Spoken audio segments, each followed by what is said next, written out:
चलो बच्चों ये प्रश्न को देखते हैं। तो प्रश्न में दे रखा है, धावन सोडा को बनाने के लिए रोड मैप का अध्ययन कीजिए तथा स्थित स्थानों को भरिए। तो यहाँ से अगर हम देखें तो क्यू पी दे रखा है, पी को अगर हम गर्म कर रहे हैं तो यहाँ पे हमें क्यू प्राप्त हो रहा है। क्यू में अगर हम देखें तो CO2 मिला दे रहे हैं और यहाँ पे जल, तो ये में क्या प्राप्त हो रहा है, आर प्राप्त हो रहा है। तो आर को अगर हम देखें तो NH4Cl मिलाने पे यहाँ पे ऐसे प्राप्त हो रहा है, जो कि हमारा क्या है, जल में विलय गैस है। और इसमें अगर हम देखें तो जल मिला देंगे तो यहाँ पे हमें क्या प्राप्त हो जाएगा, टी प्राप्त हो जाएगा। टी को अगर हम देखें तो CO2 मिला देते हैं तो ये में यू प्राप्त हो रहा है। और यू में अगर हम देखें तो NaCl मिलाने पे भी प्राप्त हो रहा है। और भी को अगर हम गर्म कर दे रहे हैं तो यहाँ से हमें प्राप्त हो रहा है Na2CO3 COH2O। यहाँ पे चार विकल्प दे रखा है, A B C तथा D। आइए मुख्य अवधारणा की चर्चा करते हैं। मुख्य अवधारणा, तो यहाँ से अगर हम देखें तो प्रश्न में क्या प्राप्त हो रहा है, यानी कि पूरे PQRSTUV से अभिक्रिया करके यहाँ पे हमें प्राप्त हो रहा है क्या, Na2CO3 और CO2, और यहाँ पे जल प्राप्त हो रहा है। तो यहाँ से अगर हम देखें तो हमारा भी क्या होगा, तो हम भी हमें क्या, यहाँ से अगर हम भी हम देखें तो भी हम ऐसा क्या लेंगे जिससे हमें Na2CO3 प्राप्त होगा। यानी अगर हम देखें तो यहाँ से अगर हम बी में ले लेते हैं NaHCO3, यानी हमने क्या देखा, उत्पाद हमें हमें क्या प्राप्त हो रहा है। यानी अगर हम यहाँ से लिखें तो Na2CO3 प्लस CO2 और प्लस यहाँ पे जल प्राप्त हो रहा है। ये किससे प्राप्त होगा, अगर यहाँ पे अगर हम देखें तो किसको गर्म करने से प्राप्त होगा। तो यहाँ से अगर हम देखें, यहाँ से हम ले लेते हैं NaHCO3। इसको अगर हम गर्म करते हैं तो गर्म करने पे हमें क्या प्राप्त हो जाएगा, अगर हम इसको गर्म कर देंगे तो यहाँ से हमें प्राप्त हो जाएगा Na2CO3 और यहाँ से हमें CO2 निकल जाएगा और जल निकल जाएगा। तो यहाँ से अगर हम देखें तो बी में क्या दे रहा है, HCl दे रखा है। तो अगर हम भी में HCl लेंगे तो HCl से हमें यहाँ पे नहीं प्राप्त हो सकता है, यानी जो हमारा बी विकल्प है विकल्प हमारा गलत होगा। तो यहाँ से अगर हम देखें तो NaHCO3 लेते हैं तो यहाँ पे हमें Na2CO3 प्राप्त होता है। यानी हमें क्या पता चल गया कि हमें भी प्राप्त हो गया, यानी कि भी पता चल गया। तो अगर हम देखें तो भी में हम क्या कर रहे हैं, NaCl, यानी कि जो हमारा यू है यौगिक इसमें NaCl मिला रहे हैं, तब हमें भी प्राप्त हो रहा है। तो ऐसा कौन सा यौगिक लेंगे जिसमें NaCl मिलाने पे हमें भी प्राप्त होगा। यहाँ पे हम क्या ले रहे हैं, NaCl। यहाँ से कौन सा यौगिक लेंगे, यानी कि हमारा यू क्या होगा जिससे हमें क्या प्राप्त हो जा रहा है, NaHCO3 प्राप्त हो जा रहा है। यहाँ से अगर हम ले लेते हैं NH4HCO3, यानी अगर हम देखें इसमें हम यहाँ पे NaCl मिलाएंगे, NaCl मिलाने पे हमें क्या प्राप्त हो जाएगा। यहाँ से अगर हम देखें तो यहाँ से NaCl इसमें अगर हम मिला देते हैं तो यहाँ से हमें NaHCO3 प्राप्त होगा और प्लस हमें क्या प्राप्त होता है, प्लस हमें प्राप्त होता है NH4Cl। यानी हमें क्या पता चल गया, यहाँ पे हमें भी प्राप्त हो गया और यहाँ से अगर हम देखें तो यहाँ पे U प्राप्त हो गया।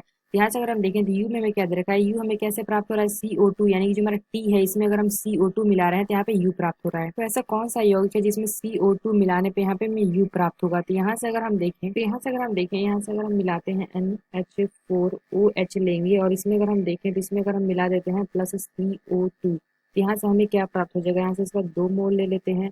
यहाँ से अगर हम मिलाएंगे तो यहाँ पे हमें प्राप्त हो जाएगा NH4 2CO3 और प्लस अगर हम देखें तो जल प्राप्त होगा H2O। तो ये जो हमें यौगिक प्राप्त हुआ है, यानी कि अगर हम देखें तो यहाँ पे हमें प्राप्त हुआ है NH4 2CO3 और इसमें अगर हम देखें तो इसमें अगर हम मिला देते हैं CO2 प्लस यहाँ से जल मिला दें तो यहाँ से हमें क्या प्राप्त हो जाएगा, 2 मोल NH4HCO3। यानी हम कह सकते हैं यहाँ पे हमें U प्राप्त हुआ है, तो U में अगर हम देखें तो प्लस CO2 मिला है, ये हमें कैसे प्राप्त हुआ, CO2 मिलाने पे। यानी हम कह सकते हैं जो हमारा टी होगा ये हमारा क्या हो जाएगा, NH4OH। ये हमारा टी हो गया। तो टी में क्या दे रहा है, टी हमें कैसे प्राप्त हो रहा है, यानी कि जल मिला के प्राप्त हो रहा है। तो यहाँ पे ऐसे क्या होगा, जो जल में विलय होगा। तो कौन सा हमारा गैस ऐसा होगा जो जल में विलय होगा, इसमें अगर हम जल मिलाते हैं तो यहाँ पे हमें टी प्राप्त हो रहा है, यानी कि NH4OH प्राप्त होगा। यहाँ से अगर हम विकल्प में देखें तो ऐसा हमें क्या दे रखा है, एक हमें दे रखा है NH3 और दूसरा अगर हम दूसरे विकल्प में देखें तो ये हमारा तो गलत ही होगा। अगर देखें इसमें हमें दे रखा है NH3 और यहाँ से अगर हम देखें तो ऐसे दे रखा है HCl। तो यहाँ से HCl अगर हम मिलाते हैं, HCl अगर हम मिलाएंगे तो यहाँ पे हमें प्राप्त नहीं होगा। तो यहाँ से अगर हम देखें तो यहाँ पे टी बराबर दे रखा है Cl2। तो यहाँ से हमने क्या देखा, जो हमारा टी है ये हमें क्या प्राप्त हुआ है, NH4OH। यानी हम कह सकते हैं जो हमारा डी विकल्प है यह विकल्प भी हमारा गलत होगा। और यहाँ से अगर हम देखें तो जो हमारा सी विकल्प है यह भी गलत होगा, क्योंकि टी बराबर दे रखा है HCl दे रखा है। तो यहाँ पे हमें टी बराबर क्या है, ये हमारा टी है तो टी बराबर NH4OH आया है। यानी हम कह सकते हैं जो हमारा पहला विकल्प है यह विकल्प हमारा सही होगा। तो यहाँ से अगर हम देखें तो अमोनिया लिया गया है, यानी हम कहें तो जो हमारा एस है ये हमारा क्या होगा, अमोनिया होगा। तो जैसे हम अमोनिया ले लेते हैं जो हमारा क्या होता है, जल में विलय होता है, यानी कि NH3 में अगर हम H2O मिलाते हैं तो यहाँ से हमें क्या प्राप्त हो जाता है, NH4OH प्राप्त हो जाता है। यानी हम कह सकते हैं कि यहाँ से हमें NH4OH कैसे प्राप्त हुआ है, यहाँ से हम अमोनिया ले लेंगे, यानी कि NH3 में हम जल मिलाते हैं तो यहाँ पे NH4OH प्राप्त हो रहा है। यहाँ से हम देखें तो हमें S प्राप्त हो गया, यानी कि ये हमारा क्या है, S। और क्या दे रहा है कि S में यहाँ से आर हमारा कौन सा आर यौगिक होगा जो में NH4 मिलाने पे हमें S प्राप्त होगा। तो यहाँ से अगर हम देखें तो आर हम ले लेते हैं क्या CaOH का 2 और इसमें अगर हम मिला देते हैं NH4Cl तो यहाँ से हमें क्या प्राप्त हो जाएगा, यहाँ से हमें प्राप्त हो जाएगा CaCl2 प्लस यहाँ पे अमोनिया प्राप्त होगा यानी कि NH3 और प्लस यहाँ पे जल प्राप्त होगा।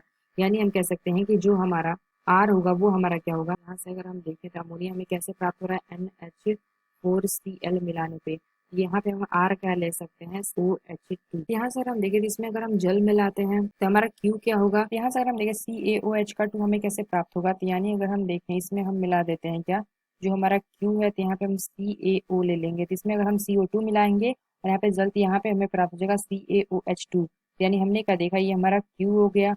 और अगर हम देखें तो हमें क्यू कैसे प्राप्त होने की COA कैसे प्राप्त होगा, यहाँ से हम कर देंगे CaCO3 का जल यानी कि गर्म कर देंगे, इसको गर्म करने पे हमें प्राप्त हो जाएगा CO। यानी हम कह सकते हैं कि ये हमारा क्या हो जाएगा P। और यहाँ से हम देखें तो ये हमारा क्या हो गया Q हो गया।